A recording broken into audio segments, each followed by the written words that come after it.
So what's motivating the people that are here, the students that are here? What's motivating you to get up early in the morning or whatever time, whatever your time zone is? What's the motivation here?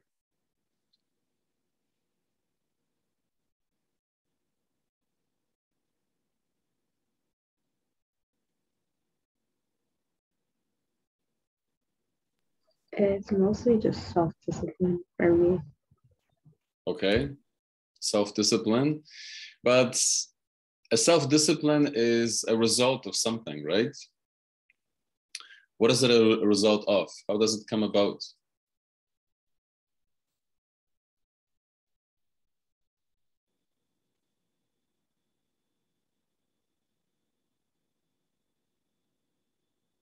Okay, commitment. So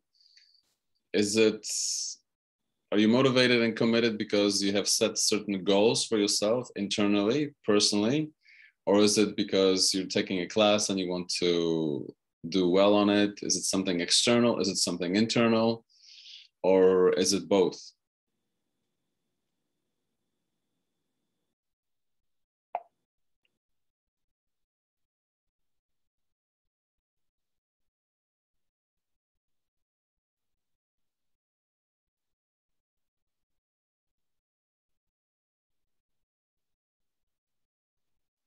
All right.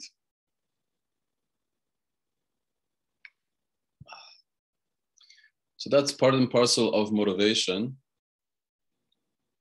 We can be motivated by external factors, such as a setting of a school or the way a course is set up, or by a workplace, or being rewarded financially for specific behaviors, whether they're work related or otherwise. Or we might be also, so some students might say, well, I'm at college or university, I'm spending all this money, it's I should put in an effort. But so some students are more motivated by external factors like that, but some students are motivated mainly by internal drivers or factors, such as they want to do well, they want to achieve some sort of professional status in the future, they want to fit into a society at a specific level that would be comfortable, or that would be recognized as an achievement by other people. So some people are driven by internal goals, and when that's the case, or specific achievements that they want to attain. And when that's the case, then we say that people are, disciplined, or people have a schedule that they follow, or students are committed. But so that can be driven or can be motivating internally because of specific values and specific goals, and or other motivating factors that are important. And some people are motivated more by external factors, such as money, or maybe their parents or someone else is making them feel guilty, and because of that, there's a reaction to that, or some sort of external expectation, just a social expectation, societal expectation that everyone should attend post-secondary education, and everyone should do well. But it's usually a combination of the two. Now, which factors do you think, which motivating factors do you think are stronger, or are more lasting, or enduring? Internal or external?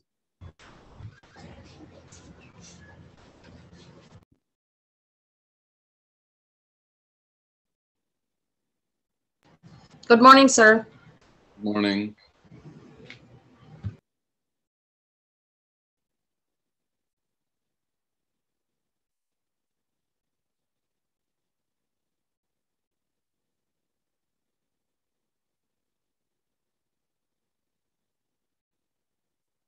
All right. Okay, I guess some of you are not motivated to answer. Okay, let's move on.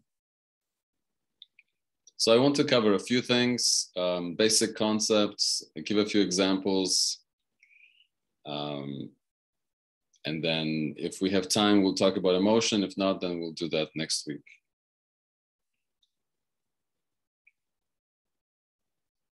So different ways to understand what motivates human behavior. We can talk about drives or incentives. So money can be an incentive, a good grade can be an incentive. Social approbation or acceptance can be an incentive. We have human bodies are equipped with specific drives, such as a drive for food or water or sex. We also have an arousal theory. It has to do with the arousal of the central nervous system and a hierarchy of needs.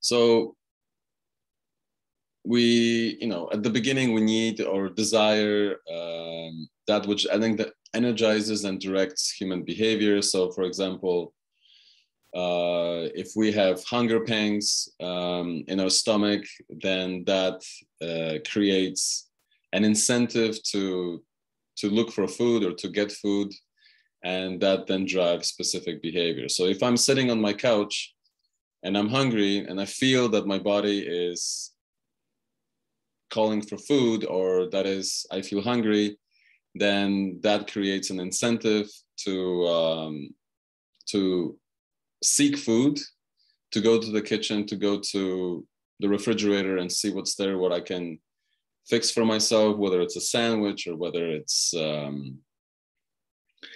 make dinner or maybe munch on some cookies, whatever it may be.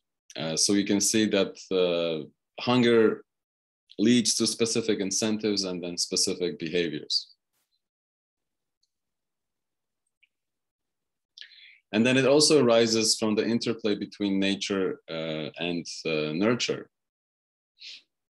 Because naturally we are hungry, naturally we are thirsty, therefore that gives rise to specific behavior. But it is also, we may also be accustomed to eating at specific times. So let's say breakfast at specific time, and that can be motivating because we're on schedule, and then lunch or supper at a specific time. And if you're brought up in a family that has a specific schedule, you will be reminded of that and then automatically react to it. So you may think, oh, it's 5 o'clock, it's time to eat. And that may not be necessarily congruent with what your body is telling you. You might not be as hungry, but because it's 5 o'clock or 6 o'clock or noon, you think it's time to eat. So it's also driven by nurture, the way we are brought up, or the kind of habits that we become accustomed to. And after that, I'll go over specific theories that try to explain motivation, or the way how people are motivated, or what people are motivated by.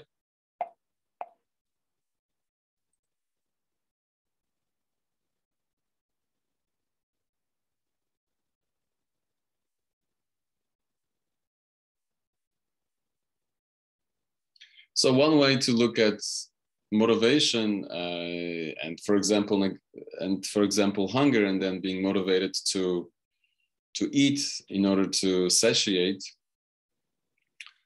we can say that a physiological need creates an arousal state that motivates an individual to satisfy the need. So the assumption here is that the central nervous system or the body is aroused in a specific manner, and in order to reduce that such an arousal or drive in this case, one needs to engage in specific behavior to reduce it. Okay, so If, you know, when kids have, let's say, a lot of energy and they're running around playgrounds, or if you have a lot of energy, you know, one way to reduce your energy is to play sports, or is to go for a run, or is to, I don't know, engage in some sort of physical activity in order to reduce the level of energy or activity that you or people are experiencing. So the assumption here is that individuals, if we are equipped with specific drives to engage in specific behaviors, whether it's doing sports, whether it's looking for food, or engaging in some other activities, then that means there is a specific level of energy that needs to be utilized and at the same time reduced in order to go back to some sort of base level. And then the drives, you could say, wake up again. There's an accumulation or a growth of energy or increase of energy or need for activity in your body. And that again needs to be reduced, and in cycles like that on a regular basis. So the assumption here is that individuals have physiological needs. And if a need is not met, it creates a drive. So whether it's a drive to be physically active, whether it's a drive to engage in sexual activity, whether it's a drive to engage in social interactions with others, whatever it may be, it needs to be, with time, it needs to be reduced. And if it's not, then it creates problems.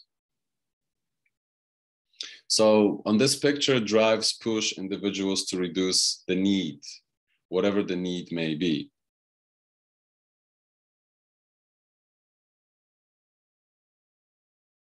So strong drives result from both a need and an incentive.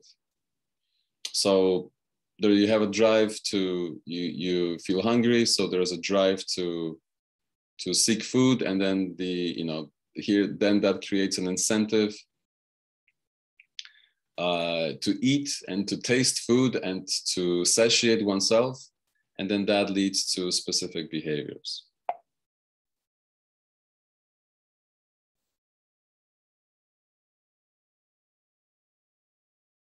So here, the term homeostasis is important because homeostasis means to maintain the same state or the same level of activity or the same level of energy in the body.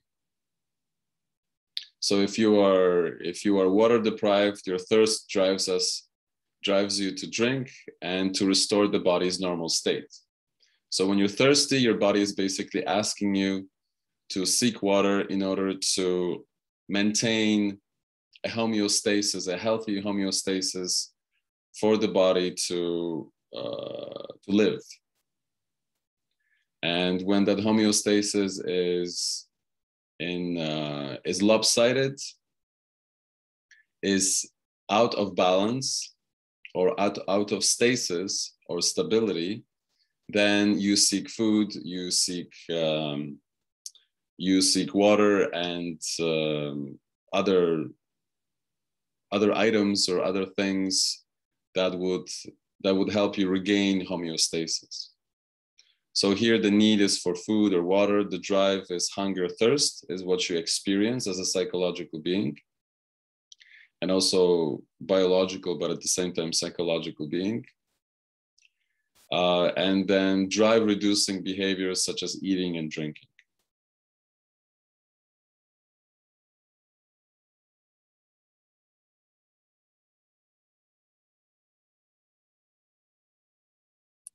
So do you have any questions here? This is just one theory to explain why human beings are motivated to do what they do. For example, eating food or drinking water.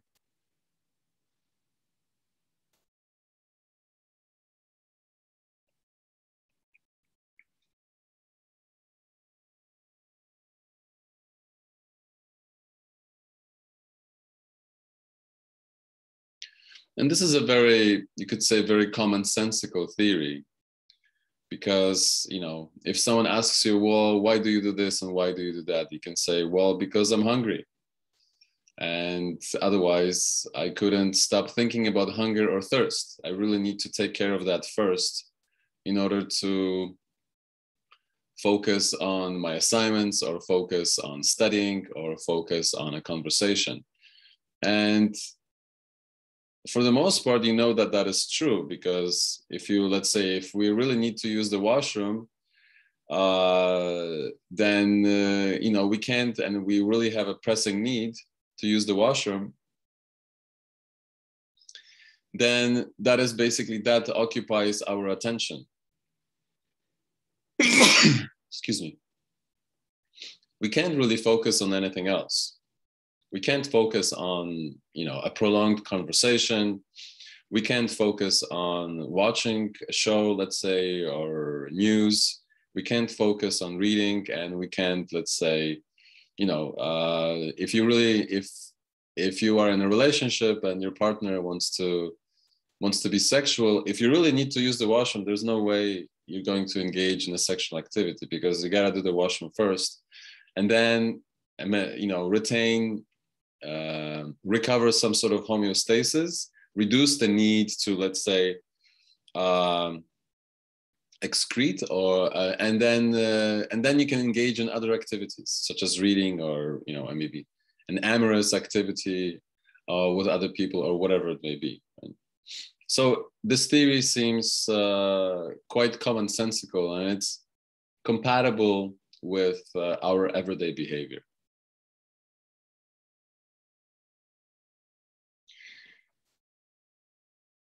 Do you think that there are any counterexamples to some of the examples that I have used in order to show that this theory is accurate?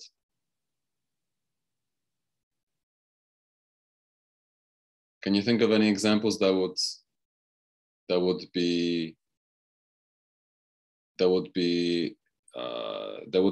pose problems for this theory?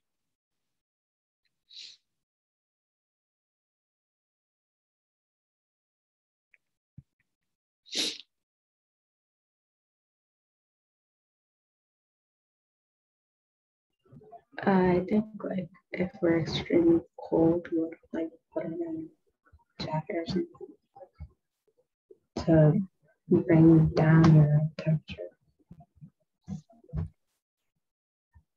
Okay, so if you're extremely cold, we look for a jacket to get warm? Yeah. Okay, so how is this a problem for drive reduction theory? For maintaining or losing homeostasis? Oh, so it's like just, oh, never mind. So you're giving an example for it or against it? Oh, I was trying to give an example for it, but I realized it's like. Yeah, that's actually a good example for it, right? Because when your body is cold, then that means there is something, you have lost the typical homeostasis. The body is losing heat.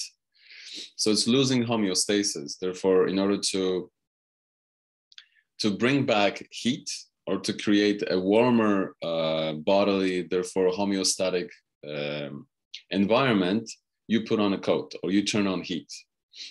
That's true. And then it's also true to the contrary, right? When we are hot, we look for cool or cold places. We drink cold drinks or drinks with ice in order to cool down, to again go back to a homeostasis that is most conducive to the body and to how the brain or the mind functions.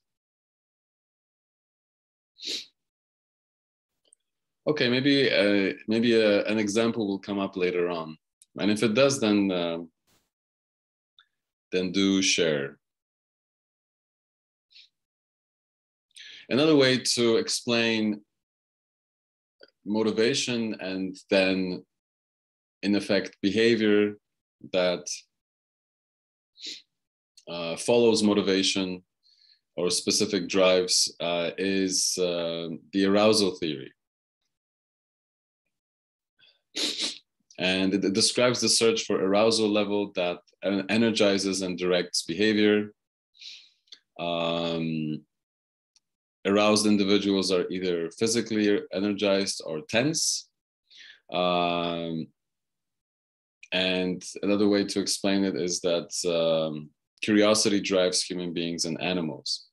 So we all have, you could say, a baseline, but at the same time fluctuating arousal levels. So you can liken this to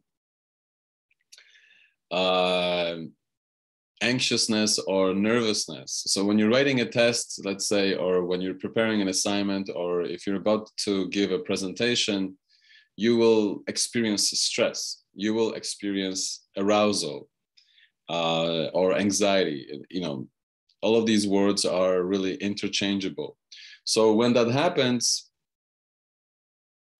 you can liken this to your central nervous system working like an engine, like a car engine.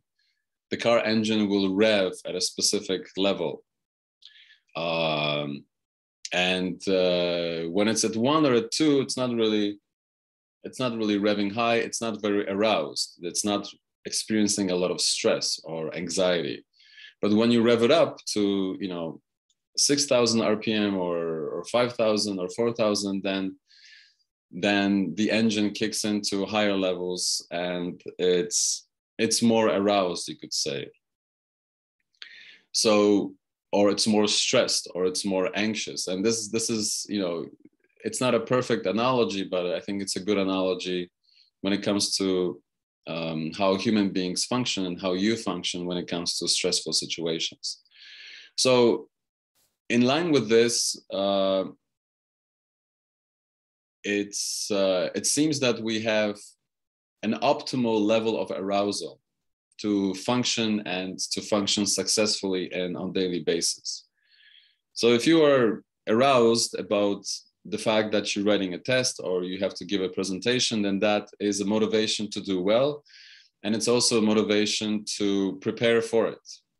So let's say you have, I have 1 day left, I have 5 hours left, I have 3 days left, 3 days left to do this assignment. That creates a arousing or a stressful or anxious state in your body. And then that gives rise to specific behaviors that are meant to accomplish specific tasks, to, you could say, reduce some arousal. But at the same time, because you are being aroused, or we are being aroused, we're motivated to engage in specific activities.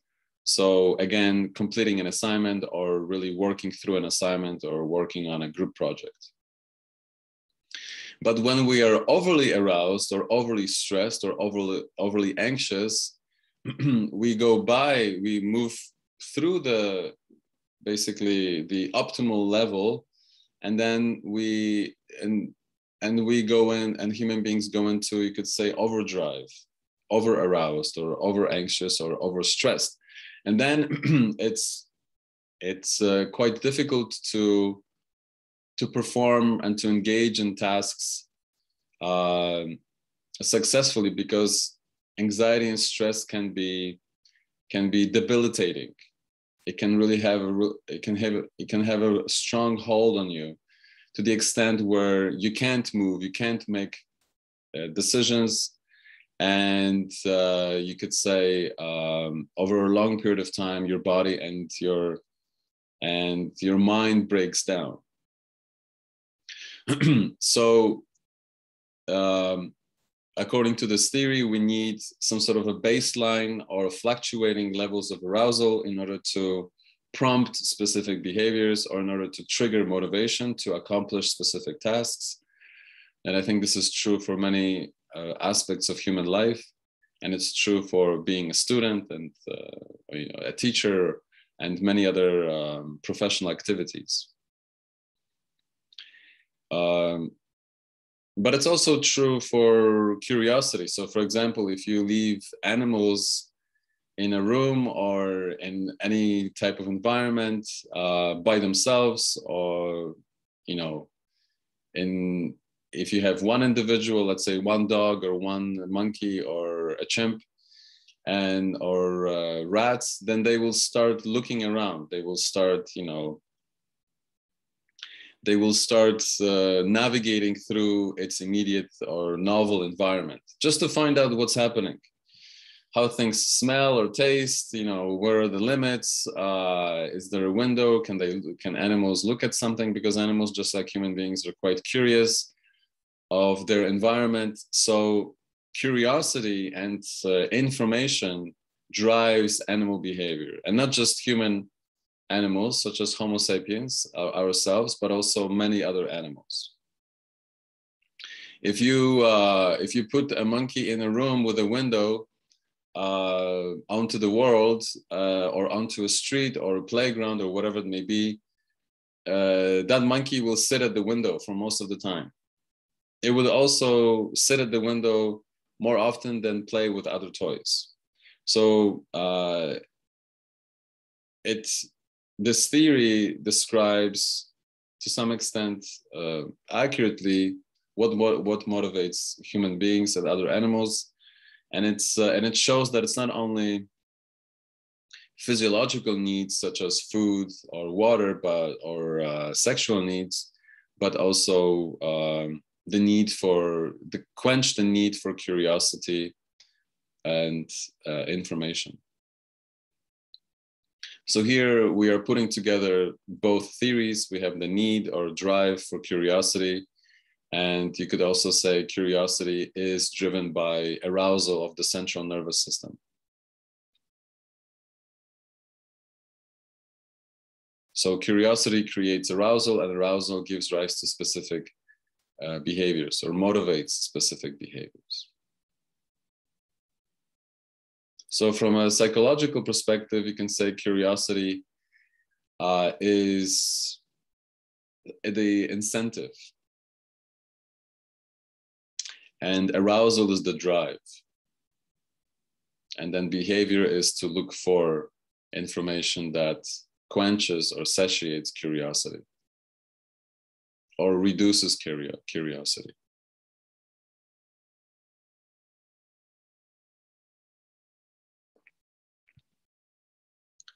Do you have any questions here? No. Is this clear? Yeah. All right.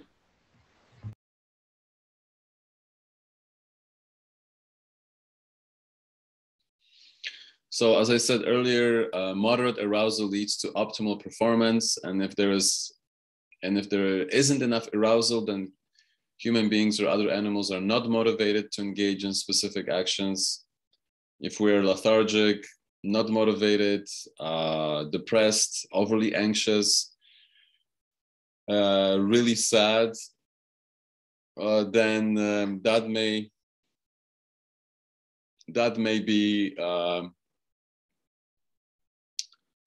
may overshadow, or maybe overshadow is not the right word, but prevent one from optimal arousal in order to successfully perform or accomplish specific acts or projects. So here we have cute monkeys, trying to unlock something, even if that doesn't mean unlocking any or opening a latch for food or drinks or something sweet, or grapes, for instance, which is a really good reward for monkeys or other animals because grapes are tasty and sweet. But they're just curious, just like little kids. They're curious, they're fiddling around, and they're watching each other. So that is because, so they're in an environment that is not overly stressful, that is, they're not fearful. It allows them to basically engage in natural curiosity and behaviors that follow the incentive to be curious. But it also depends on the task. So difficult tasks require lower arousal to provide the best performance.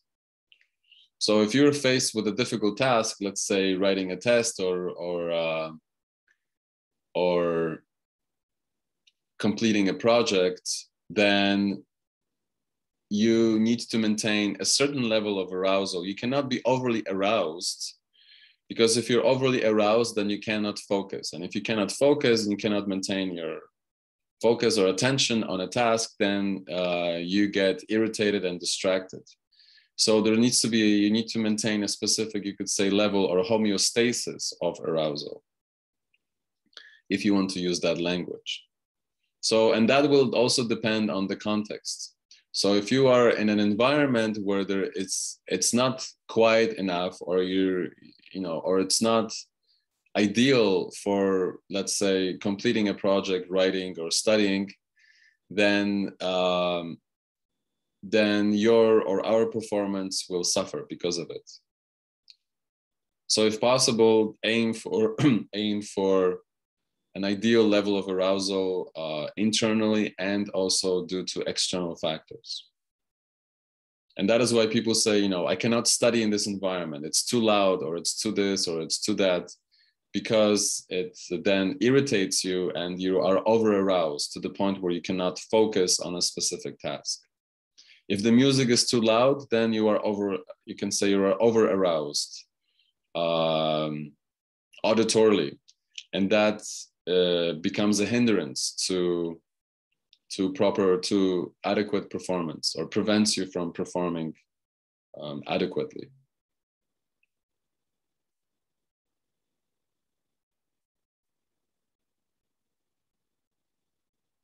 And as you know, studying and working through, studying in general requires a lot of cognitive energy, a lot of planning, a lot of executive decision making, thinking, reflecting. And for that, you need to be internally aroused at a specific level, not overly aroused. But the context, the environment that you are in, it also needs to be, if not optimal, it needs to be more or less right, adequate for your cognitive performance. If that's not the case, then cognitive performance dips or drops. And you need to seek a different environment, or create some sort of an environment within non-optimal environments in order to perform better. And sometimes that's difficult, especially when you're living with a big family, or with other people who are preventing you from performing in an ideal environment.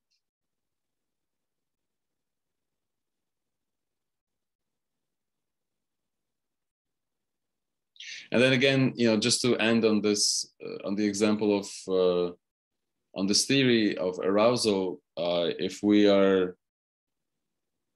when people say things like, I'm not really motivated, I don't really feel like it, I just don't have the energy, then we can say that they are, the arousal level is too low, or the stress level is too low, and individuals are not motivated to act.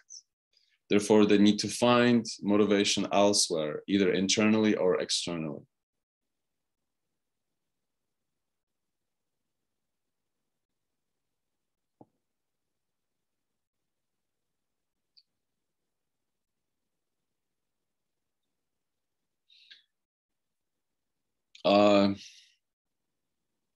Yet another theory to explain motivation is the theory of hierarchy of needs. And this was advocated by Abraham Maslow, who viewed human motives as a pyramid or hierarchy of needs.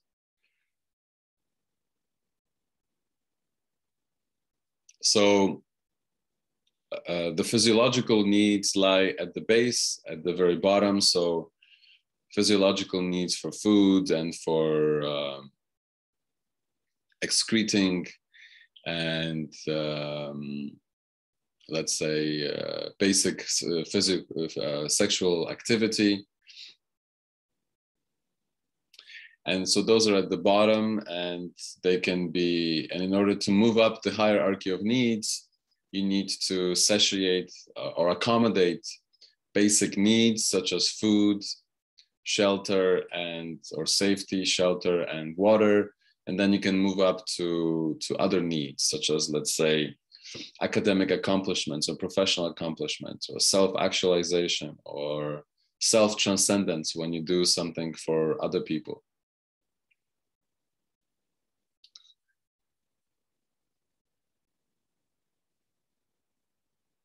So seeking a meaning in life would be at the top of the pyramid, and at the bottom would be seeking food or water.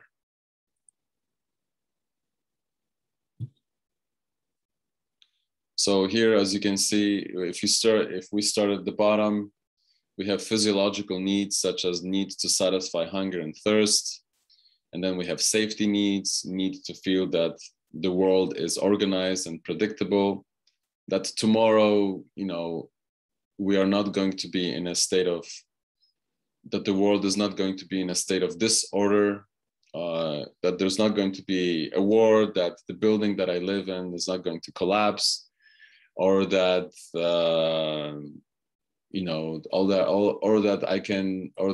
there won't be any health-related risks. So here you can see why dealing with the pandemic has been very hard for us as a society, just globally. I mean, some people cope better than others because our need for safety and predictable environment has been really tested by the pandemic, because of the pandemic, the level of stress has gone up. We are overly aroused due to the fact that we live in unpredictable and unsafe environment. And that has, because of that, a lot of us have been on edge, and a lot of people have been suffering from, just high levels of stress, and because of that, symptoms of anxiety and depression. So you can see that Maslow is onto something here, is accurately describing, not maybe 100% accurately, because I'm sure there could be counterexamples in some contexts, but quite accurately, the need for satiating physiological needs and the need for safety, the need for feeling safe, secure, and stable. So you can say that you can use the word homeostasis here as well, that there's, we need to feel not only, we do not only require, we do not only need to be in physiologically or bodily in a state of homeostasis, but we also need to exist in a world of environmental homeostasis. The kind of relationship that we have with our immediate environment, our neighborhood, or the world that we live in. And then above that, we have belongingness and love needs. So needs to love and be loved by other people, to belong and be accepted by your family, by your colleagues, by your classmates, by your immediate environment, especially social environment. This is very important for people. We rather avoid loneliness and separation. So if you are in a group of people and some members of the group of people or your friends, let's say close friends or classmates or co-workers that you become friends with, or family members, isolate or are ostracized, then that is a very negative experience. People want to belong. And when they are excluded from a group, they usually feel rejected, they feel sad, and they feel depressed. And that is not, those are all negative experiences. And sometimes such negative experiences over a long period of time could lead to thoughts of suicide, or actually attempts, suicidal attempts. So based on this need, if it is not satiated, if it is not met, then people psychologically fall into pathology, psychopathology. So it is a very important need.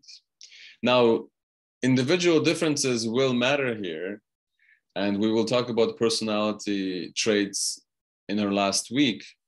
So some people are, some people are more extroverted, and that means they seek energy from the outside, from its immediate environment, especially from interacting with other people or interpersonal relationships. Some people require more time alone, or some people require a balance. Some people, love spending time with friends, but they also need alone time where they can engage in activities, hobbies, whatever it may be, or professional activities where they can spend time alone. And when they do that, the balance between the two creates an optimal, you can say, optimal environment or homeostasis in one's environment. And when that happens, individuals perform best or feel best. They feel happy. They feel content or satisfied. But when that balance is thrown off, when it is lopsided, then they feel aggravated, irritated, and basically, in general, unhappy about their state of affairs. So individual differences will matter here, but in general, most of us, with various levels of degree, seek to belong to groups, whether it's family, whether it's friends, whether it's colleagues, whatever it may be, whether you're supporting a team, let's say you're a Raptors fan, or whether you are, whether some sort of ideology, we belong to groups on a regular basis, and belonging to groups gives us a reassurance, a social reassurance that we are needed and we're also important. Esteem needs, we're just moving up here.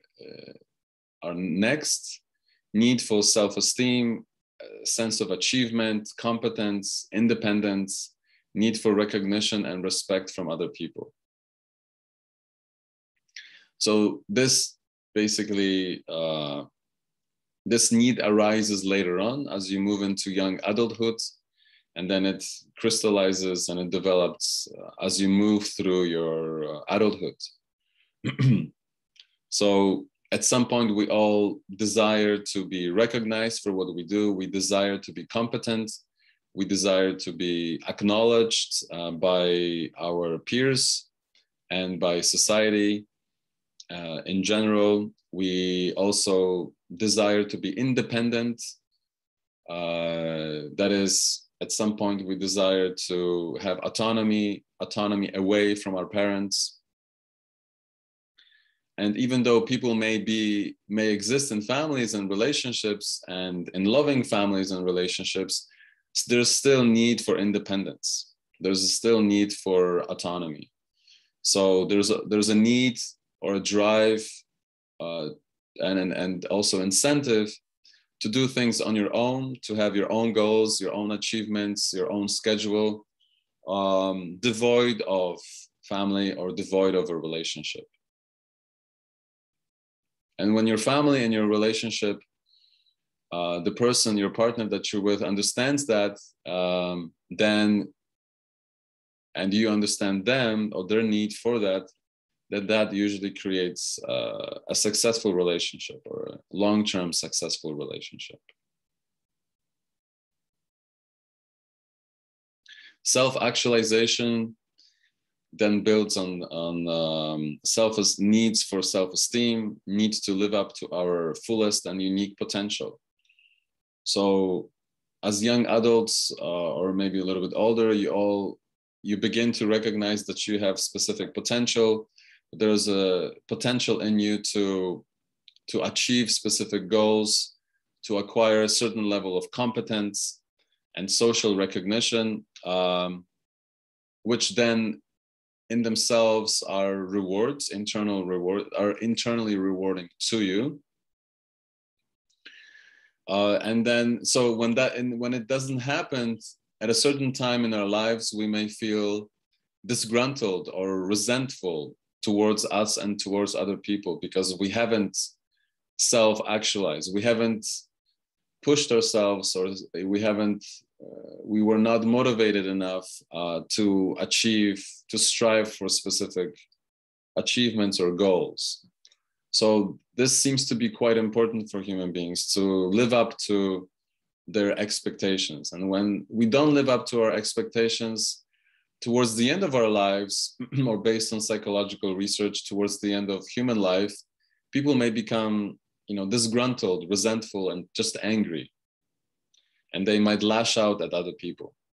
So it is important to focus on what's important for you, what you desire to do with your life, to set goals and to pursue specific achievements. Because if you don't, especially if you're the kind of person who has set specific goals for yourself, and if you don't, then that can turn into basically self-loathing, self-hatred, and then hatred of other people. And that is definitely not a happy place. It's a pathological place to be in. And beyond that, Maslow at the very top puts self-transcendence, or needs for self-transcendence. So you can see that self-esteem and self-actualization is about focusing on oneself and in relationship to its immediate social and physical environment. But it's driven mainly by internal goals. Here, Maslow says that we also have a very powerful need to find meaning and identity beyond the self. So here, what Maslow means by this is our need to connect or to resonate with other people. So when people come together to fight for causes, whether it be the Me Too movement, or Black Lives Matter, or All Lives Matter, whatever it may be, whatever cause it may be. Let's say mothers or people are fighting for funding from a government, or they go on strike because they believe that their employer is mistreating them. Then people come together for specific causes, and that's which unites them, but it's bigger than individuals. And when this happens, then it arouses people and it motivates people to come together and to basically probably do things that they wouldn't usually do by themselves. They wouldn't be encouraged enough, or they wouldn't be courageous enough, or they wouldn't be inspired enough in order to do things on their own. But when they're part of a group, and the group is moving towards achieving a specific goal, especially when the goal is virtuous, that is, that it leads to specific values or attaining specific values, then human beings attain or transcend their individual needs, and then they become part of a group or society or community that fights or strives to live according to specific values. So when parents say things like, my kids are more important than myself, that means they're self-transcending. It doesn't mean that they're not doing something that they love, because it is internally also rewarding to do things for your family, or to do things for your loved ones, or to do things for a specific cause because you truly believe in it. Let's say like a hunger strike. Some people go into hunger strike because they're fighting for specific values. They're trying to change people's minds. So you can see that self-transcendence or self-actualization become stronger, they override physiological needs, because people are then motivated by self-actualization and self-transcendence more than the need for food and the need for, or the drive for food or the drive for water.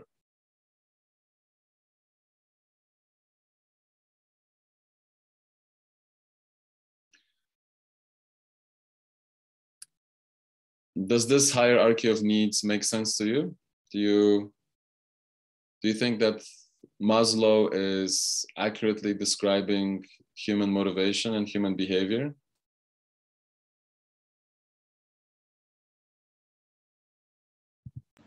I think so. Okay. Can you think of any examples from everyday life to that would corroborate or show that Maslow's theory is accurate or maybe inaccurate? Is it like sort of referring to so like as you said with parents, they say that their kids mean more to them than their own selves, right? So would it be like in the sense of saying I would do anything for my kids, like basically not doing anything for yourself? So in a sense, like, okay, if I need to have dinner or whatever, I'll buy a dinner for my kids instead of buying for myself, knowing I'm hungry, but I need to feed my children first. Is that like sort of how it is? Or it's... Yes, yeah, that's a good example. Yeah. And you know, we human beings engage in such activity on a regular basis, yes. Oh, okay, thank you. Yeah. But you can also say that it's also internally rewarding, right? I mean, the parent or someone may be hungry and thirsty, but they feel satisfied and happy that they can help their kids.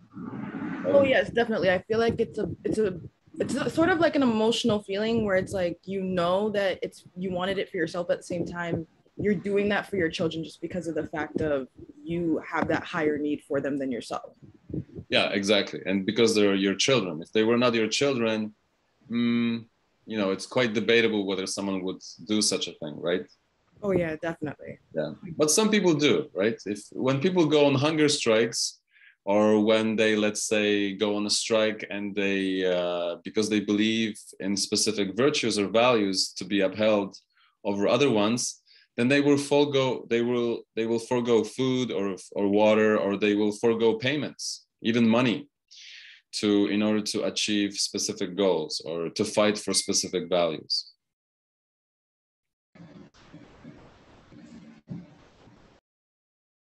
Okay, that's a good example. Yeah, we can find there are actually quite a few examples on a daily basis where this rings true. Are there any other examples that come to mind for any level of this hierarchy or pyramid?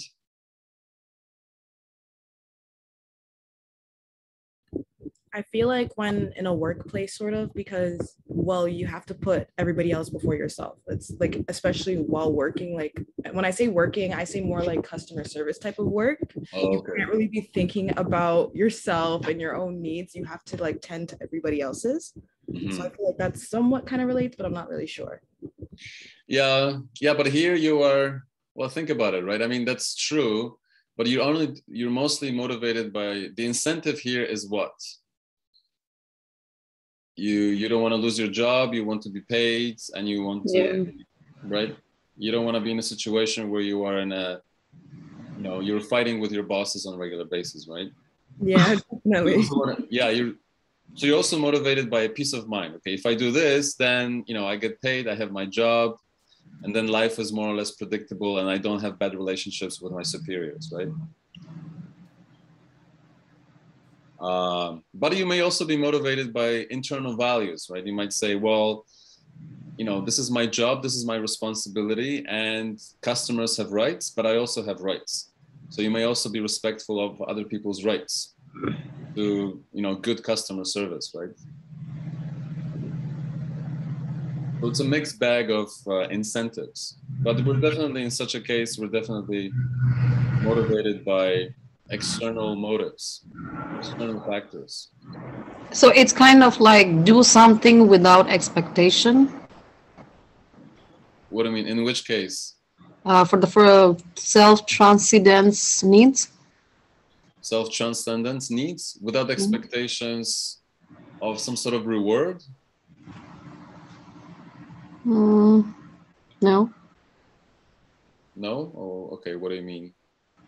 Like some people, they want to do something for their family, and it says, don't expect. Mm-hmm. Don't expect anything. Don't expect. Not even love. Okay. Not, yeah. Yeah. So in this case, because that's right, because you're self-transcending. Transcendence means moving beyond. Yeah. Yeah. So you are, yes. So once a mother or a parent or someone else in a different situation understands that that's the case, then they become they're at peace with the fact that they might be even hurt by this action or such an action, or but they're not rewarding them. It's not for themselves. Yeah. But at the same time, you could criticize and say, in a way, when you're devoting yourself to such a lofty goal or a need of self-transcendence, also doing something for yourself, because if you think that that's important, then that becomes internally rewarding to you. Yeah. Do you see that? Yeah. Yeah. Because then mothers or other people might say, well, I know I'm losing sleep, I know I'm losing this or that, but still I think it's the right thing to do. It's what my parents would do for me and what every parent should do for their children. So that idea, that need drives your behavior in order to go beyond yourself. Okay. But I have a question. Nowadays, for the, third and fourth, the esteem needs comes first before love needs. Why do you think that? Because from the school, people started to have a competition. And if you think about the toddler, that period, I think they don't actually know the meaning of love, right? No, not the way you do. But they still cling to you. Yeah. They want to be touched. They want to be spoken to. They want to be kissed. They want to be cuddled. And if that's if babies don't get that, then they cry. Right. So they need. So love can be here also understood in a more basic way, like a basic, basic physiological need. Okay. Until later on, they find out, they have a more mature definition of love.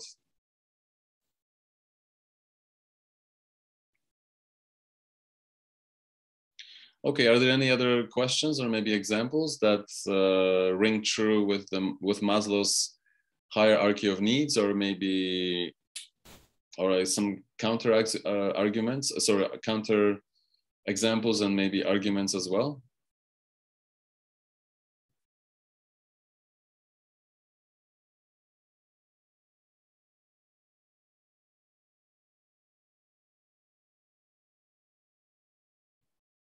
Just see.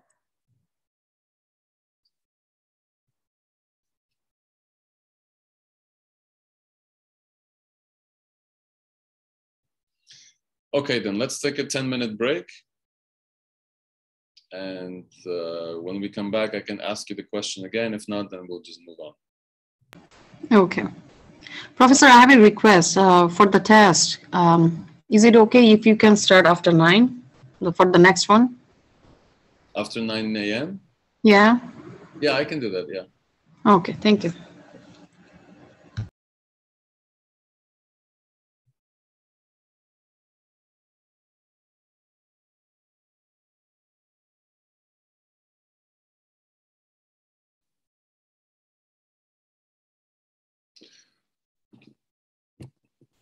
All right, everyone, let's pick up where we left off. So do you have any questions in regards to what has been said, in regards to any of the theories, the classical motivational theories? Sorry, yeah, classical motivational theories, or Maslow's hierarchy of needs?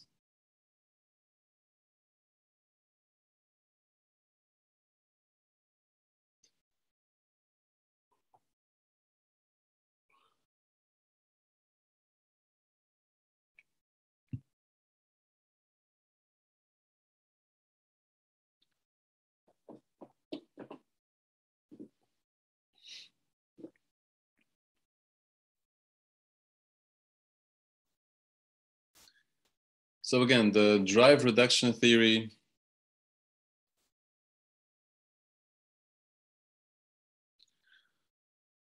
is based on, it explains motivation through physiological needs such as hunger or thirst. And such needs create an aroused state that drives us to reduce the need, for example, by eating or drinking. So it's about reducing specific drives or reducing needs. Arousal theory describes or explains motivation through our needs to maintain an optimal level of arousal that then motivates behaviors that meet our goals. So physiological needs such as our yearning for stimulation and our hunger for information. So here we have a specific level of arousal or stress, if you will, but understood in a positive way, in a motivating way, that then leads to specific or drives or triggers specific behaviors. And it turns out that we best function, feel, and then cognitively function when we hit an optimal level of arousal. And it's also the case that when our level of arousal, internal level of arousal, fits in a specific context, environmental context. But when an optimal relationship between what's internally happening with what's happening externally is lopsided or it's thrown off, or it's out of kilter, if you will, then that could increase arousal and stress, and therefore knock out an individual from his or her optimal level of arousal. That could either increase arousal to unhealthy levels or decrease arousal also to unhealthy levels. And lastly, Maslow's hierarchy of needs, according to which we prioritize survival-based needs and then social needs more than the needs for esteem and meaning, as we have seen before we took our break. Are there any questions here? Is there any need for clarification?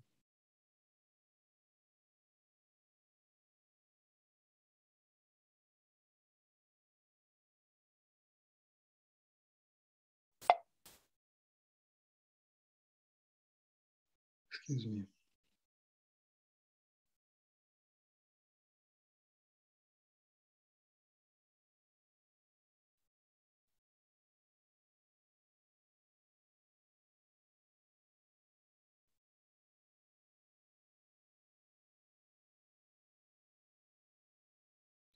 Okay, so let's look at hunger. What triggers the drive for hunger, and then the incentive for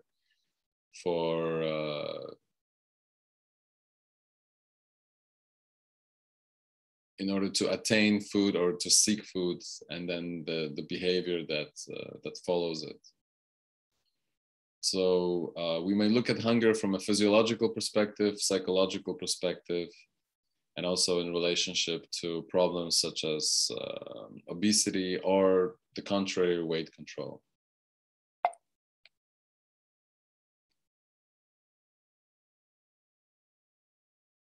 So one way to explain hunger is since we're talking about drives that motivate specific behavior, hunger or thirst are very good ones and very primal. One way is to say, well, hunger is really driven by stomach contractions. When we're hungry, our stomach contracts, and that triggers that triggers the behavior to seek food or seek water. Especially here, seek food, that is, as opposed to water. So in order to experiment on this idea to see if it's true, a couple of researchers, Cannon and Washburn, agreed to swallow a balloon that was attached to a recording device. So when inflated, the balloon tracked stomach contractions and helped supply information about feelings related to hunger. And so this is what it looked like. So the experimenters, as guinea pigs, would press a button whenever they felt hungry, and while they did that, the recording devices also monitored stomach contractions.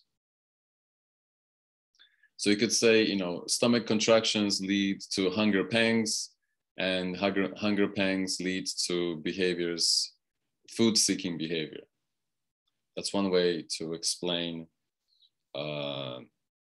what causes hunger, and then what causes human beings to satiate hunger. Now, in order for this theory to be true, we need to show that it cannot be, apart from stomach contractions, there could not be other factors motivating hunger or giving rise to hunger, and then behaviors that follow it.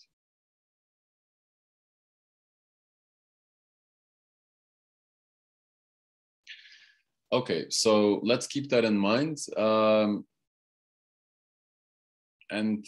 before that, before we get into either supporting or disproving the theory, let's look at physiology of hunger and body chemistry and the brain, and what is the relationship between the two. So glucose is a form of sugar that circulates in the bloodstream, and specific levels of glucose, or sugar, if you will, in our bloodstream will then indicate whether we need to seek food, that is, cause hunger, or the need to stop eating. So when, on average, in general, that is, when the levels of sugar go up in our bloodstream, then that's when we stop eating. But when the levels of sugar or glucose in our bloodstreams are low, then that's when we are motivated to eat, or that's when we also feel hungry. And one brain area that regulates this, apart from other physiological mechanisms or organs, is the hypothalamus. And there are specific nuclei that contain appetite-stimulating neurotransmitters or appetite-suppressing hormones. So when the level of sugar goes up, that triggers a release of appetite-stimulating hormones or neurotransmitters, and that's when we feel hungry and we seek food. And in reverse, when in our bloodstream specific levels of sugar are reached, or we can say optimal levels of sugar are reached, then the body, the hypothalamus, and along with other nuclei release appetite suppressing hormones, and that's when you stop eating or you no longer feel hungry.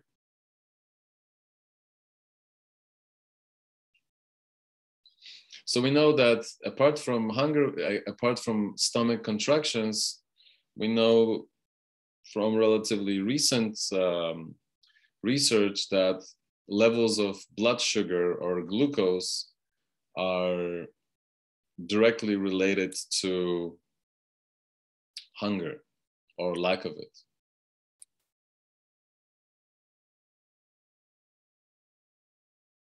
So here we get a list of appetite hormones and decrease. So hormones that increase appetite and hormones that decrease appetite. So let's say insulin or leptin decrease appetite, and they help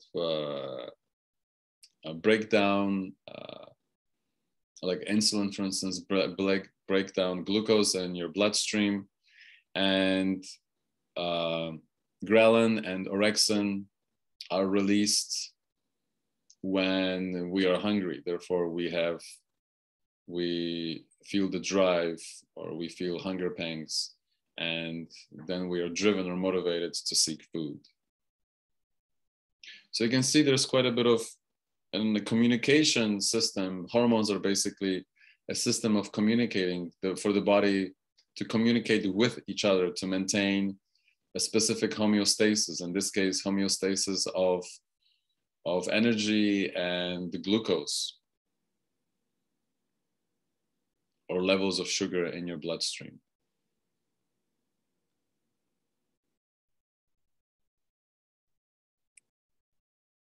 Now, if there's excess glucose in your bloodstream, that is, if you consume more sugar or foods that contain sugar, then sugar then is turned into fat, and it's stored as energy, is stored as fat, which can be later on used to exert energy, use energy for cognitive tasks, for studying, for doing work, for running, exercising, whatever it may be.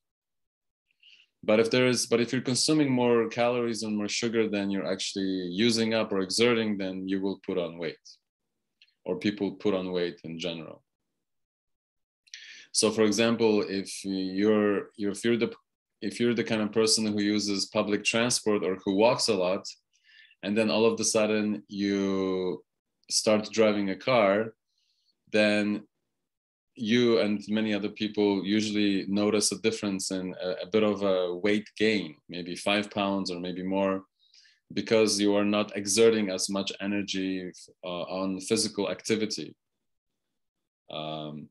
And walking or running, or even taking a bus, even though you may not be sitting, you may be standing on the bus or going to the bus stop and coming, going to and from the bus stop, and then walking towards other places. When you do that with such physical activity, you exert energy. You use up energy sources that are packaged as fat. But when you stop doing that, when you change your activity, your physical activity, then you also use up less energy storage, therefore fat, and you put on weight. So that is a natural occurrence, and I have also noticed it. Now your metabolism, the way you break down food and break down sugar, also changes with age. But for myself, I have noticed that my body doesn't metabolize, and maybe not as quickly, when I was 15 or 16, which is natural. But when I maintain a regular schedule of physical activity, and when I more or less watch what I eat, then I retain more or less the same body weight, and I feel good. But if I were to eat cheesecake every day and exercise less, then I would definitely put on weight. And I think that's true for many other people.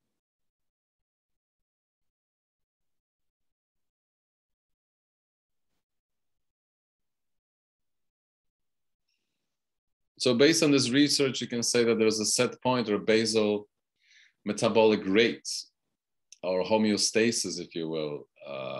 So it's not just about stomach contractions. And studies show that, even if when human beings undergo surgeries where their stomachs are are partially removed, they still feel hungry and they still seek food. And in animals, let's say rats or mice, where you remove the whole stomach, that does not prevent an animal from seeking food. It still experiences hunger. So we cannot reduce hunger only to stomach pangs that come from stomach contractions. Stomach contractions are part of the story, but it's not the entire story. There are a few more moving parts that explain why we are hungry and why we seek food or or water. So you can say that with the important work that the hypothalamus performs, the human body functions more like a weight thermostat, according to which a specific weight is set. And then when that weight is set, the thermostat acts accordingly. So when you drop in weight, then you seek food. And when you gain weight, then you seek less food or less calories, you can say.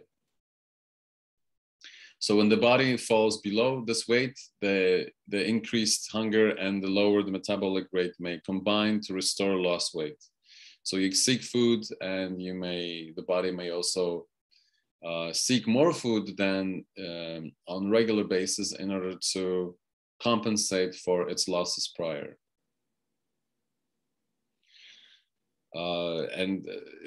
So you can also talk about basal metabolic rate, body's resting rate of energy output.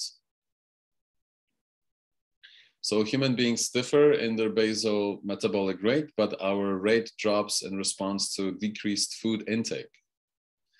So if you were to all of a sudden eat half the food that you eat on a regular basis, then your body would adjust accordingly, and it would change its basal metabolic rate.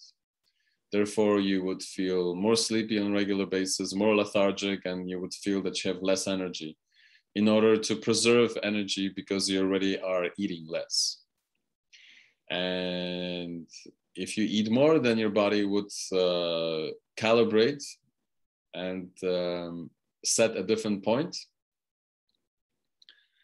So the thermostat would have the metabolic rate and weight thermostat would then recalibrate again so that it would match your caloric or food intake on a regular basis.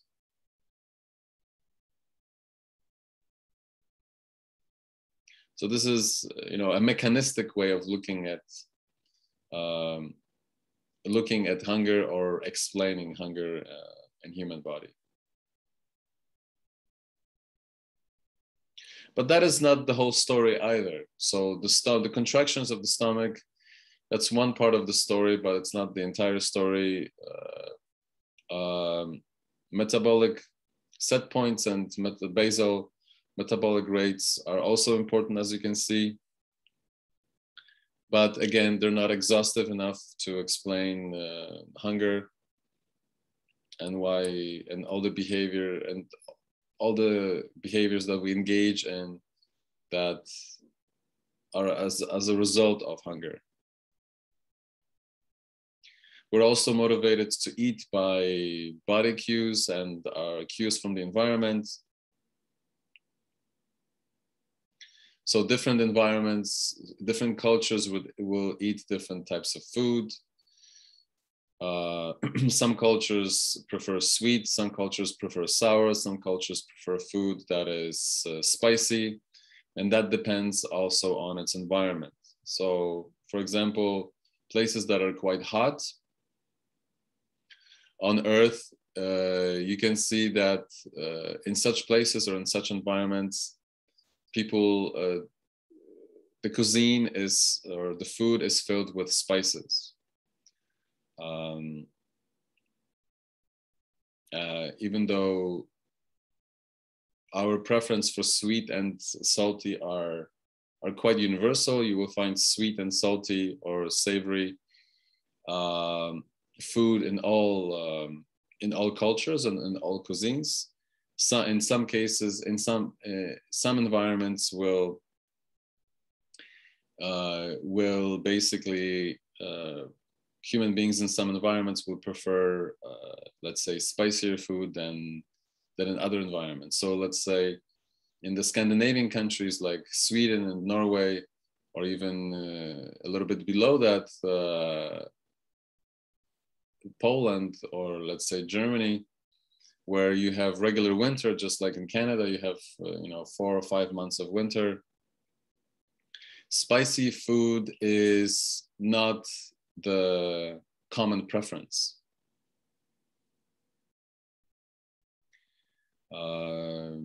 And there's a reason for that. But I'm not going to, maybe some of you know what it is. I'm not going to reveal it, but perhaps you will say what it is, or we will get to it as we move along through the lecture notes. And this also goes along with acceptability of food, cultural influence based on adaptive taste preferences. Some environments will allow for specific types of food, and it will create pressures, adaptive pressures, that will then select for specific types of food, like sweet, salty, and spicy. So from an evolutionary perspective, sweet items are desirable and advantageous because sugar is then turned into energy for the body. Salty because, salt also, we adapt to salt, but salt is, the human body also needs sodium. The human central nervous system cannot function without sugar. It cannot function without sodium. It cannot function without potassium and other chemical compounds. However, too much glucose and too much salt can be quite dangerous for the human body. And we get into trouble when we get into specific routines, or when we are overly stimulated by our environment to eat. And that is definitely the case today. We are, as you can see, we are constantly, well, maybe not constantly, but very often bombarded by food advertisements. We are enticed by food, by salt and sugar and spices on a regular basis through marketing, advertisements, food courts, and just availability of food around us.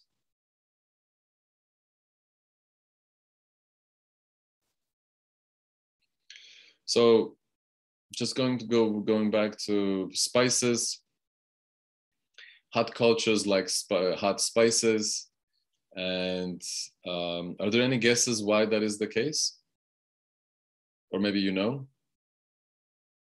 what is the evolutionary advantage to prefer spicy over not spicy in hot climates?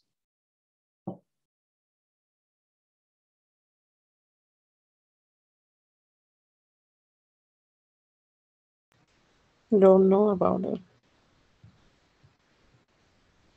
Well, in hot climates, meat goes bad faster.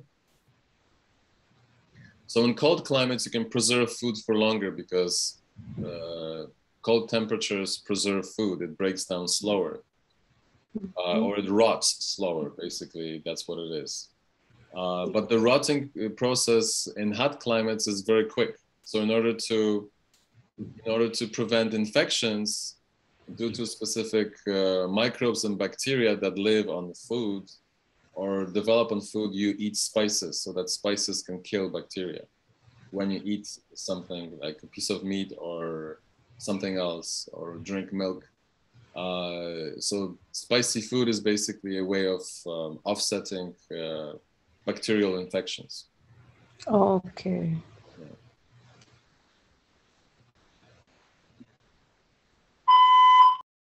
And then we culturally get used to spicy food and becomes a staple of our cuisine or your cuisine or someone else's cuisine.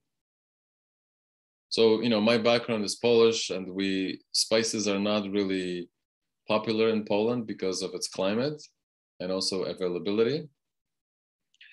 But when you come to Canada, because Canada is filled with so many different cultural backgrounds, so many different ethnic backgrounds, you know, you can go to restaurants and eat spicy food and order spicy food or non-spicy or sweet and sour or whatever it may be. I mean, whatever your heart's desire, especially in Toronto, the choices are quite colorful. Yeah, but does it change your taste? Like once you come to Canada, like your preference of spiciness changed? Yes, I mean, I have adopted because I've tried different cuisines, right? Asian cuisines, and of course, if it's too strong, if it's too spicy, it's my stomach doesn't handle it well. But I've definitely developed a taste for a little bit spicier than what I was usually accustomed to. Yes. Okay. So the environment definitely changes us. It affects us, affects our food choices or preferences. And some people are willing to experiment with food, and some people are not, and that depends on individual differences or personality differences. Some animals eat only food that they can trust. So you can see that there is an evolutionary advantage. Food that you can trust is food that is safe, food that will not kill you or cause sickness. But with human beings, that's also the case. But once we trust that the food that we will eat is safe for us, even though we may not like it, or maybe it would give us, you know, stomach pains or who knows, maybe diarrhea, we are still willing to experiment because just out of sheer curiosity, out of sheer experimentation.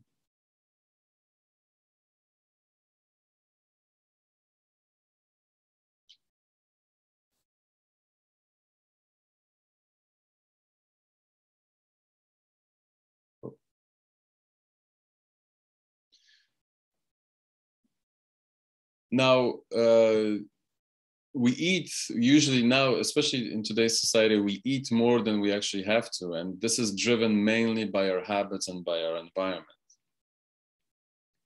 So when we associate friendships with food, then we eat together. The presence of others amplifies natural behavior tendencies. So drinking alcohol or eating food is associated with getting together with people. And it's an activity that most of us enjoy, and it's also it's also associated with celebration. So when we sit down to dinner, when we celebrate birthdays, holidays, when we celebrate achievements, when we socialize, it is usually around food and drinks. So when that's the case, since we are social creatures, we eat more than we probably have to, and we drink more than we probably have to. Serving size is also important. If you change serving sizes, then you will also change the amount of food intake.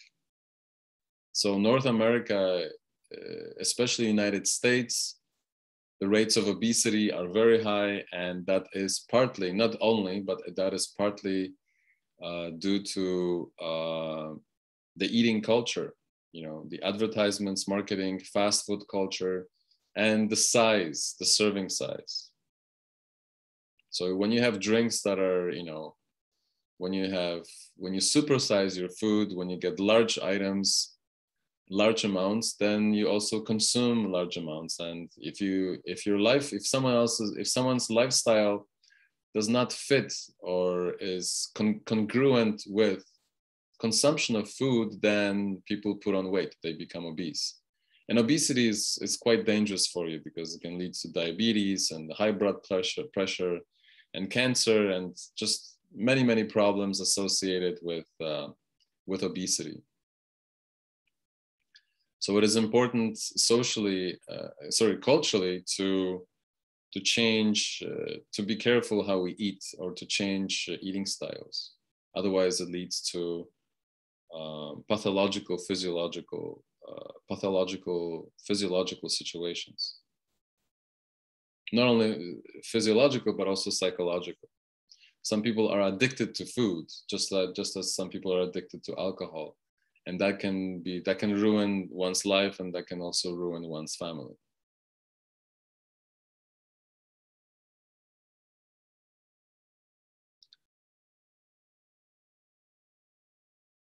So there are different ways, selections. There are a variety of foods that promote eating. There is also strategic placement of food can enable a preference for healthier foods. So perhaps, instead of when you're sitting to watch a movie or a show, instead of eating only sweet or salty or food that is high in calories, perhaps one could munch on something that's maybe berries or fruit or apples. Even though berries and apples have fructose, it doesn't have as many calories, and it's not processed sugar, so it's healthier for you, or healthy for human beings in general. So basically, we have, in order to lose weight or to prevent obesity, we have to change our eating habits. Smaller portions, break associations with specific activities, just like for people who want to, quit smoking or quit drinking. Change portion sizes, avoid nudges strategically in order to less different, or to eat less, to eat differently, or to eat less.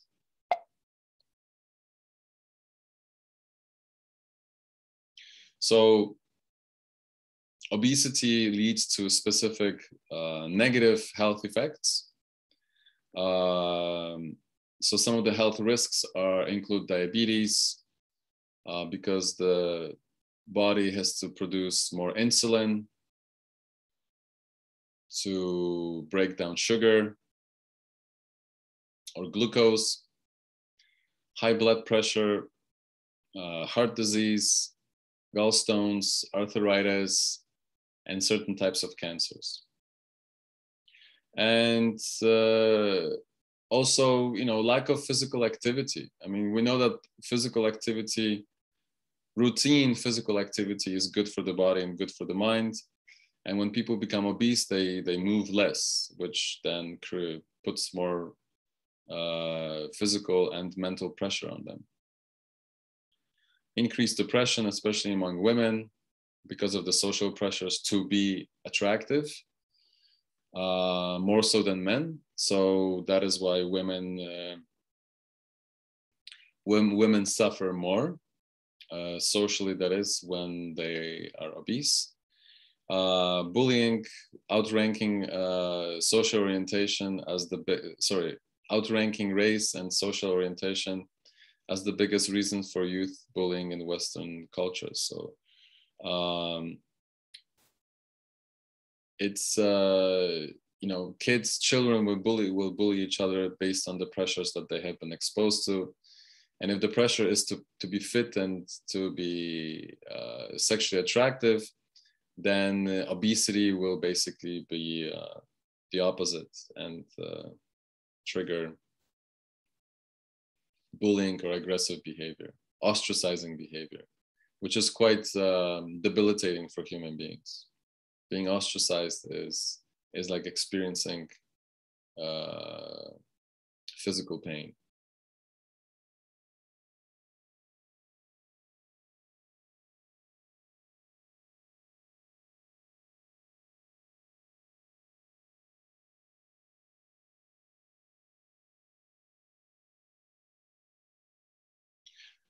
So weight control, and obesity is influenced by physiological factors and environmental factors. So from a physiological perspective, we have adopted to store energy in form of fat. So specific food intake is required to do that. That's why we do that. And we have also learned about the importance of set point and metabolism. Set point for metabolic rates and also energy exertion and food storage, and body weight. Genetic influences, if specific preferences for food and body weight and metabolic rate have been advantageous in the past, and that has been retained genetically and passed on from generation to generation.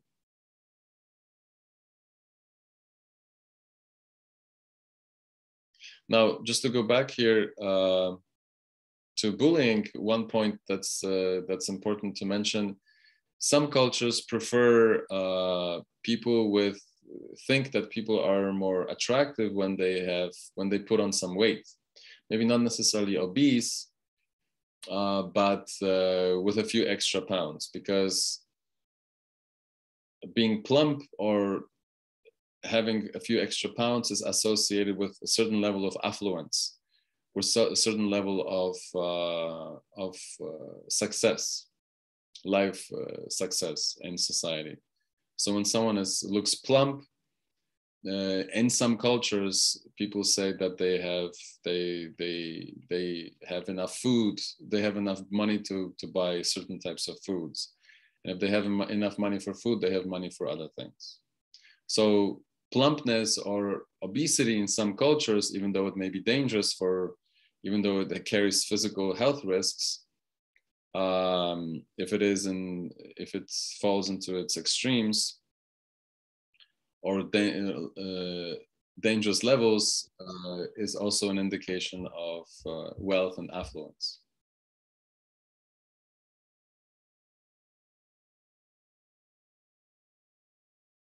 And then women or men who are plump would be selected for by the opposite sex more often than those who are not.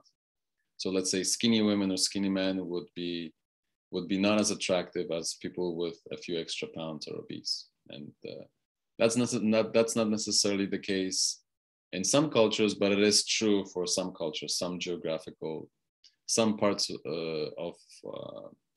the world. It is true.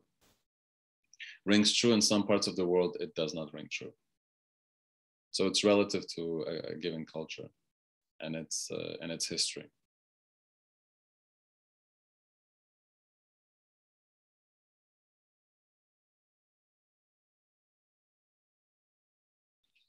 So environmental factors that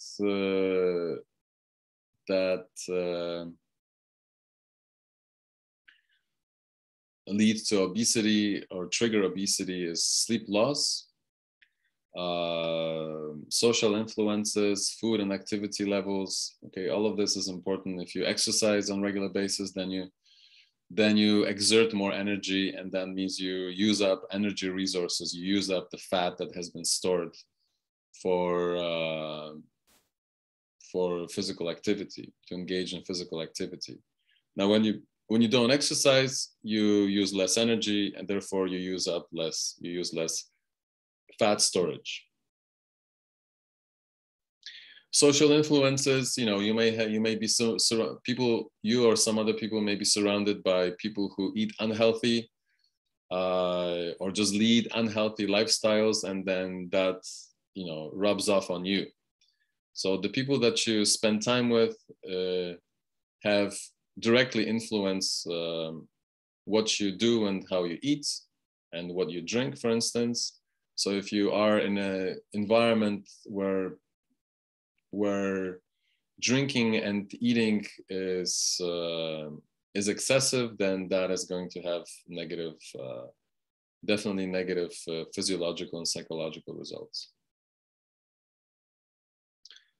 Sleep loss is important because when you lose sleep, the metabolism and breaking down of food changes. There is an imbalance of the appetite promoting and appetite suppressing hormones.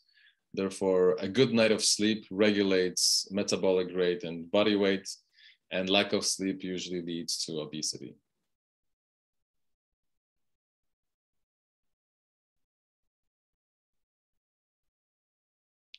Also, eating late into the night. So if you eat late into the night, that could also lead to obesity. So lifestyle, and there's definitely a positive correlation between specific types of environments, lifestyle, and obesity. Any questions here? Since food is such an important item, not only physiologically, but also culturally for us.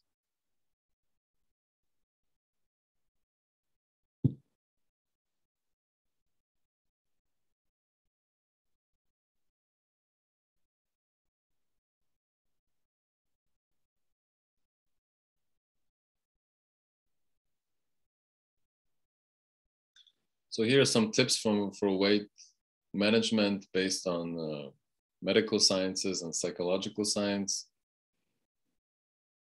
So begin only if you feel motivated and self-disciplined. That is, weight management, exercise and get enough sleep.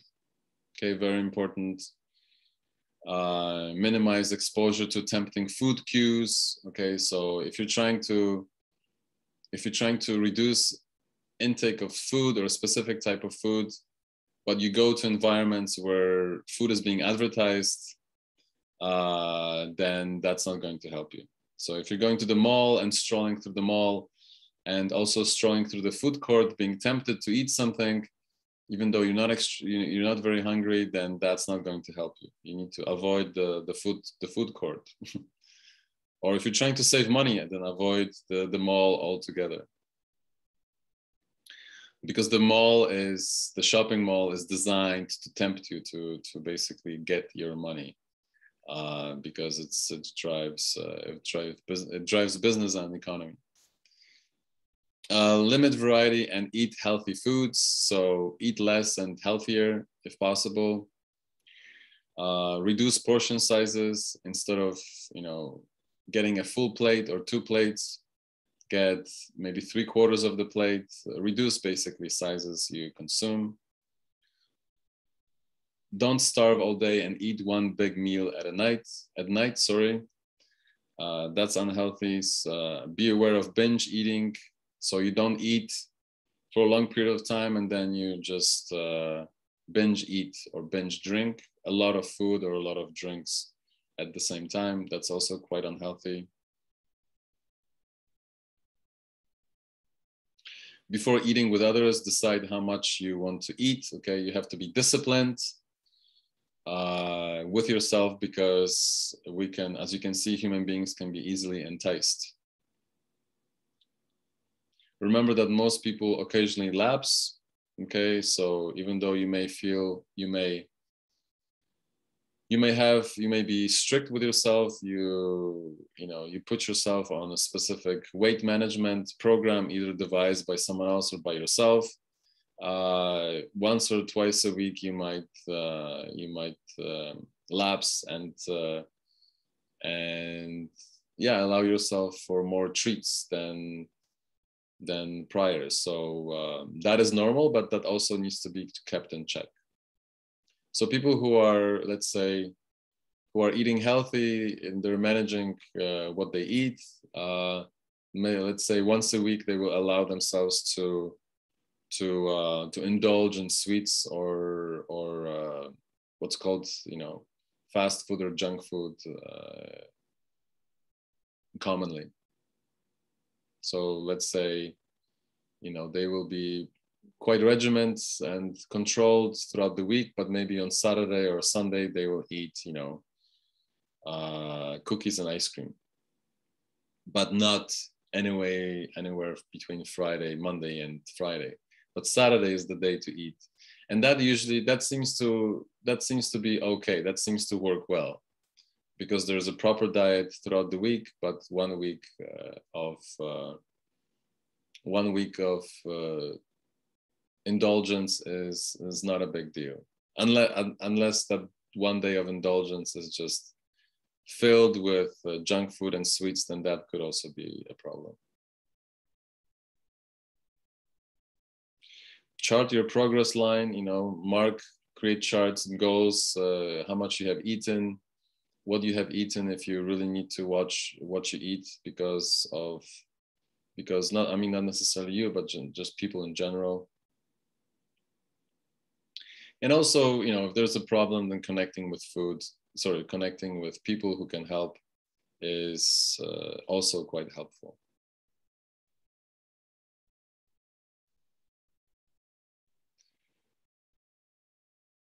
But being disciplined is actually quite helpful. And once we become disciplined, then it's easier to maintain the habit of discipline. Because habits breed routines, and then we become comfortable with routines. Our body also gets used to routines, and it's easier for it to calibrate or recalibrate on a regular basis. It's homeostasis, that is, or bodily homeostasis.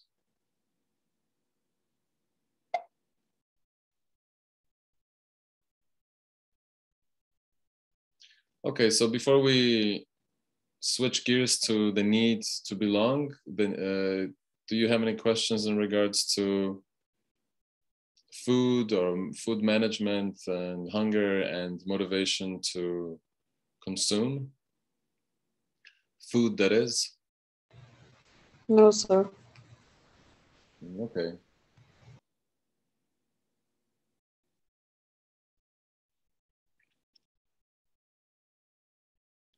How are we doing for time? Okay.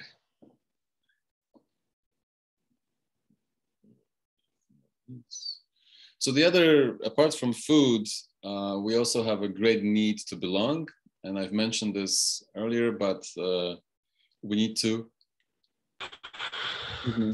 take a look at it in more detail, delve into it a little bit more deeply. So we all have the need to belong to family members, relationships, groups where we engage in hobbies, connecting, or social networking. All of that happens when we come together with other people. So there are specific benefits of belonging. There are specific and quite negative drawbacks of being shut out or ostracized from groups. And connecting and socially connecting has specific benefits, but also important drawbacks or negative outcomes.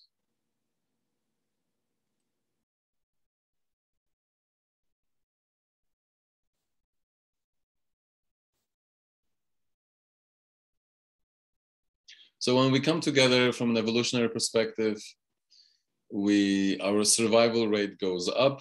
Okay, so it is advantageous to belong to groups. When you think about the human being, prior to civilization, even in civilization, but prior to civilization, when you think about the hunter-gatherer way of life, when you hunt, it's you human beings and other animals are stronger when they are in a group or in a pack.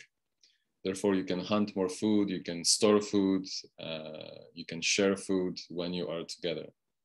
So it's advantageous to survival over a longer period of time.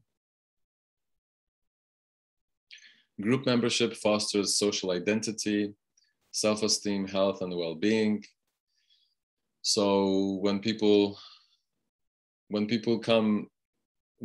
form groups, they form groups for specific identities or for the purposes of preserving identities. And you see this on a regular basis. We have different political political groups. We have the Green Party, we have the Conservatives, we have the Liberals, we have the NDP. Each group has its own identity, and people belong to that group because they have a need for a given identity. Some people are basketball fans, some people are soccer fans, some people are crazy soccer fans, some people are tennis fans like myself, and I watch other sports as well. I support the Raptors, for instance, right? So I will, let's say, you know, buy tickets, save money to buy tickets, you could say, in order to see Raptors games and during the season, because I like watching basketball. I support the team, but I also like going to places where I can support the team in a mutual environment. Okay. So belonging to a family is also belonging to a group with a specific identity, and that usually, when done right, leads to, you know, increased health, increased self-esteem, or positive self-esteem, or healthy self-esteem, overall health and well-being. And the opposite leads to negative consequences or pathological cases. And when we belong to groups, humans strive to satisfy three needs: competence, autonomy, and relatedness. And I'll speak more about that as we move along.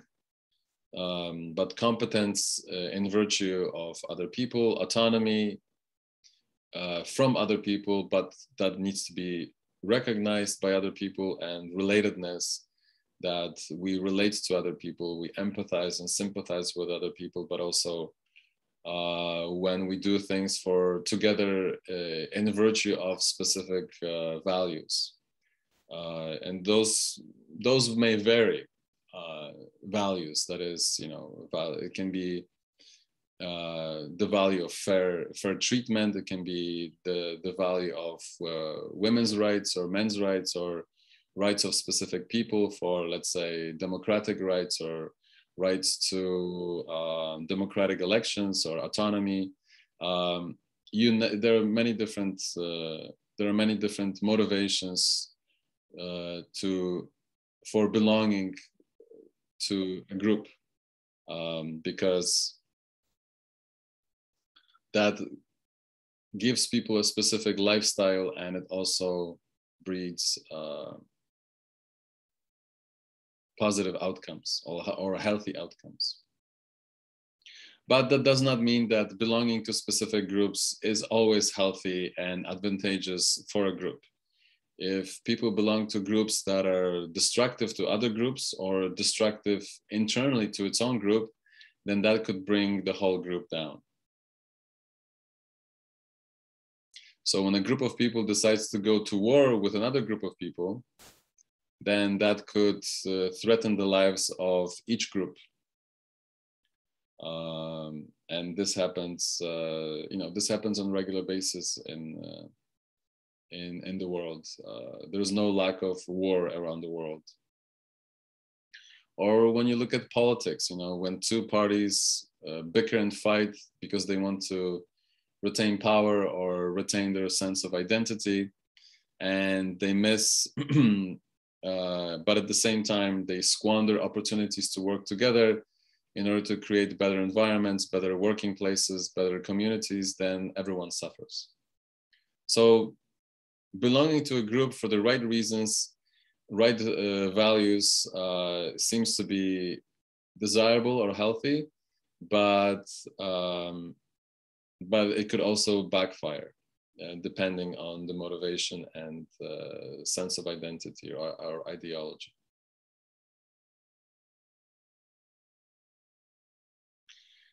So even though we belong to groups, self-determination is critical to human motivation. And this is further explained by self-determination theory. So even though we belong to groups, there's also a need, as you have seen with Maslow's hierarchy of needs.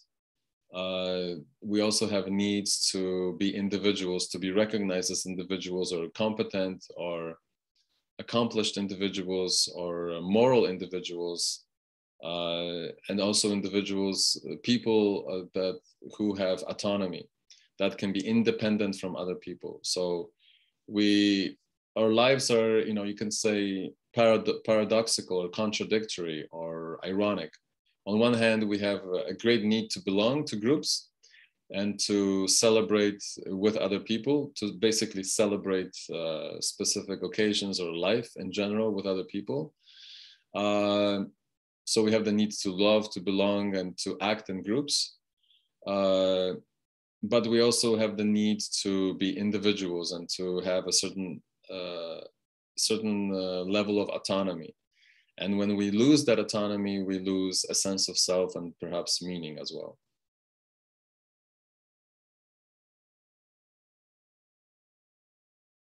So when people lose autonomy, let's say if a country loses autonomy, it wants to fight in order to retain its independence and autonomy. When individuals and families or groups lose autonomy, then they will usually fight to regain it. You can see this with children playing on the playground, with how students behave in schools, and then how coworkers behave in professionally. You can see this you can see the need to belong and the need for autonomy play out in many aspects or strata of human life or social life.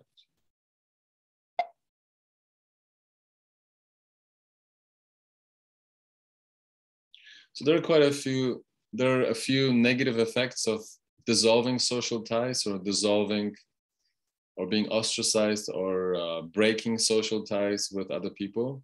Now remember, we are, biologically, we have the need to preserve a specific physiological or bodily homeostasis, but we also, so that's you can say that's individual, but and there's also a need for autonomy that's psychological, but we also have a great need to belong to other people. So biologically, we're social beings, you could say. We're social beings who also have the need for autonomy. And when our social ties are cut for whatever reason, we really suffer. So when an event or an individual threatens to dissolve social ties, people experience anxiety, loneliness, jealousy, and guilt. And all of these really have negative health results. So guilt, anxiety can develop into a clinical anxiety disorder. Loneliness can also develop into clinical depression. Jealousy and guilt. Jealousy can lead to very aggressive behavior, and guilt can also lead to depression, aggression, or self-hatred.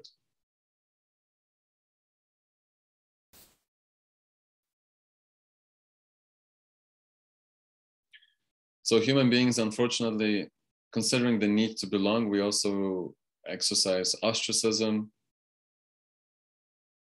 So when we become ostracized, we become deliberately or intentionally excluded by other people or cut away from other people. So this is a deliberate social exclusion of individuals or groups from other groups or other individuals. So there are many different ways to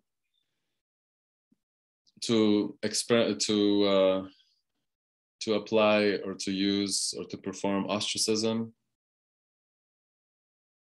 And also ostracism is usually associated with deep pain but also physical pain.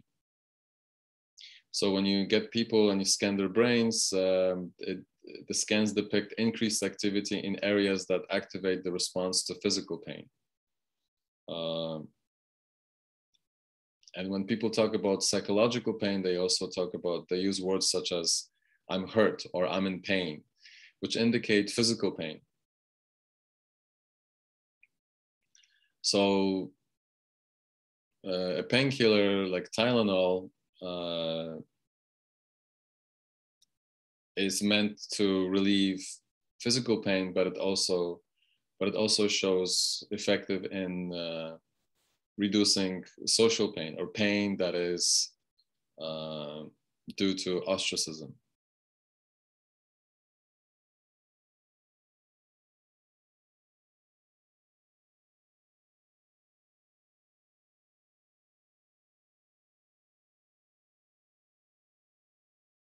So the effects of ostracism, it fosters depressed moods or emotional numbness, triggers aggression, increases risk of mental decline and ill health. So this usually happens when a group of people decides that they don't want to be friends with one or two individuals. So they are ostracized. When people are maybe kicked out of places where they used to belong to specific groups. So let's say people who are fired, they no longer belong to a professional workplace or a company or a group of individuals that they work with. When people lose jobs, when people break relationships, they suffer. Some people suffer so much that they fall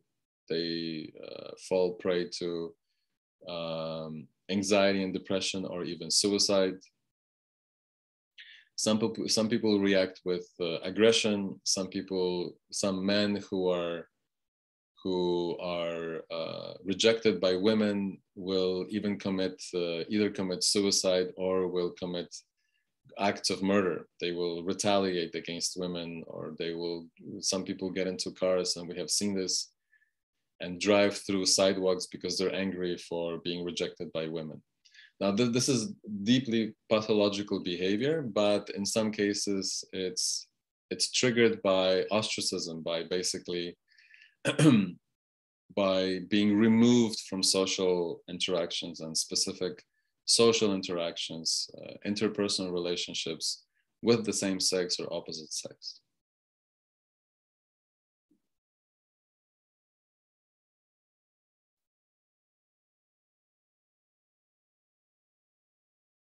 So military is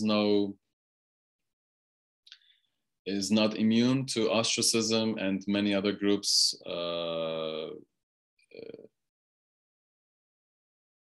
put pressure on individuals or ostracize individuals. Here's an interesting case and a powerful case of white cadets performing ostracism on Black individuals, and it can either make you or break you.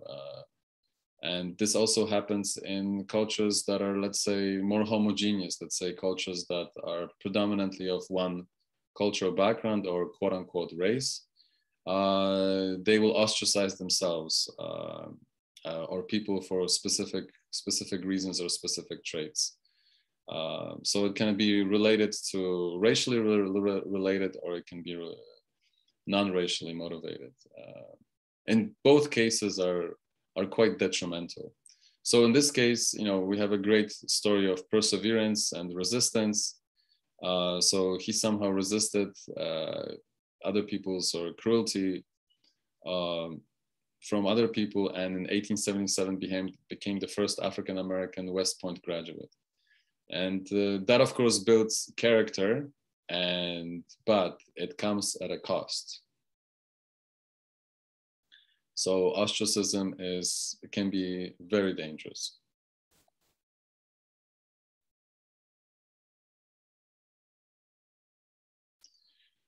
We also experience, especially with the advent of the smartphones over the last 2006, 2008, I think. So we've had 12, 13 years of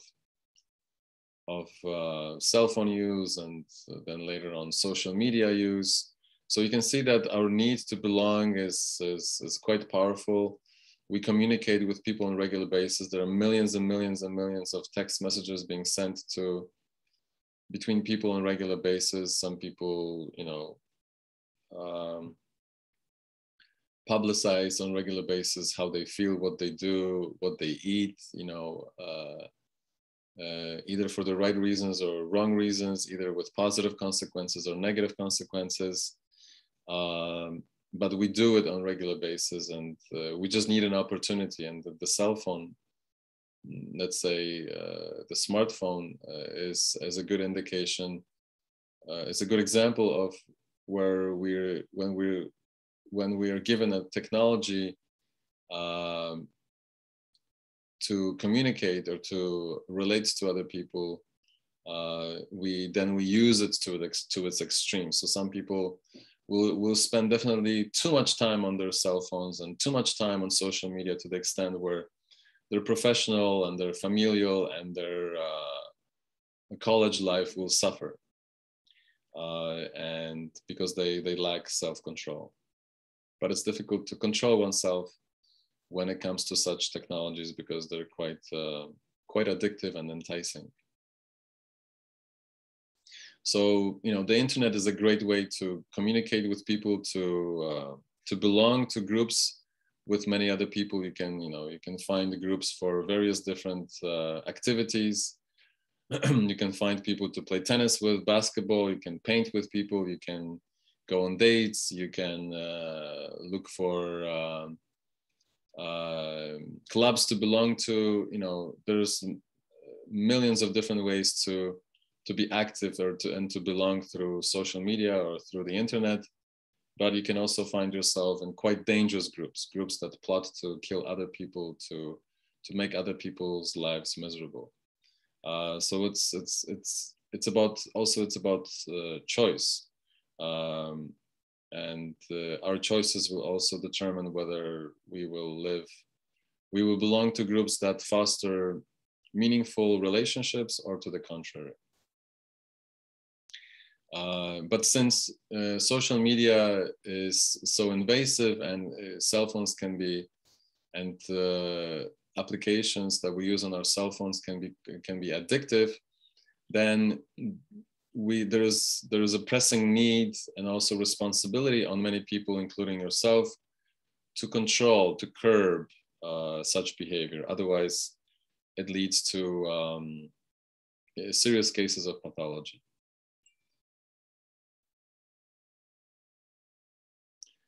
So as you can see, we have this great need to belong, and there are specific technologies that enable this or foster this, for good or bad. Professor, it's 11:05. Okay, all right, okay. Okay, so I guess we can go ahead. Okay, so let's end here. Do you have any questions? And pick up next week. But before I let you go, do you have any questions? No, sir. What about anyone else?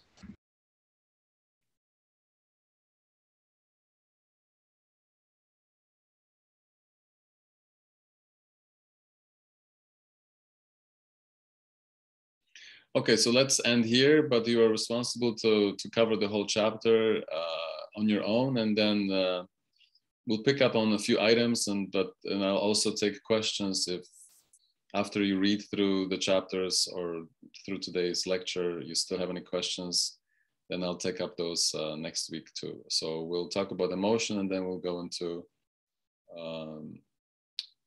into stress and health. Okay. Okay, so take care, everyone, and I'll perhaps see you next week. You too. Take care. Bye. Bye.